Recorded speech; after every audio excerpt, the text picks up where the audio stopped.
આ તરફ ગોંડલના રાજકુમાર જાટ અપમૃત્યુ કેસને લઈ મોટા સમાચાર પ્રાપ્ત થઈ રહ્યા છે। આ સમગ્ર મામલો ગુજરાત હાઈકોર્ટમાં તો પહોંચ્યો હતો।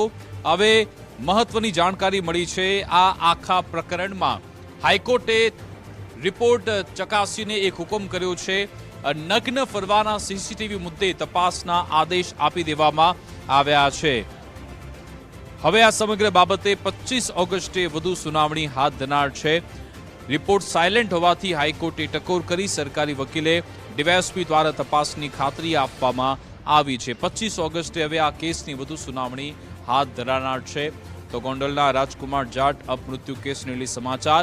હાઈકોર્ટે તમામ રિપોર્ટ ચકાસી હવે હુકમ કર્યો છે, જેમાં મૃતકના નગ્ન ફરવાના સીસીટીવી મુદ્દે તપાસ રિપોર્ટ સાયલેન્ટ છે તેવું હાઈકોર્ટે કહ્યું।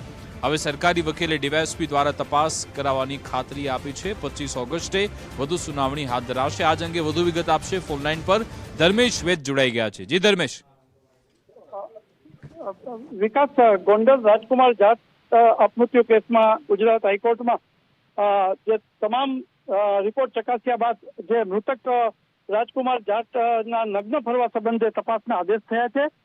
ખાસ કરીને સીસીટીવી સહિતની ચકાસણી કરવા હાઈકોર્ટે આદેશ કર્યો છે, જે અંતર્ગત સરકારી જે વકીલ છે એમણે તપાસની પણ ખાતરી આપી છે। મહત્વની વાત એ છે કે 25મી ઓગસ્ટના રોજ આ સુનાવણી હાથ ધરાશે, ત્યારે આ કેસ ફરી ચર્ચામાં પણ આવ્યો છે અને હાઈકોર્ટે તાકીદે આ સુનાવણીમાં કહેવામાં આવ્યું છે કે સીસીટીવી સહિત રજૂ કરવા જરૂરી છે।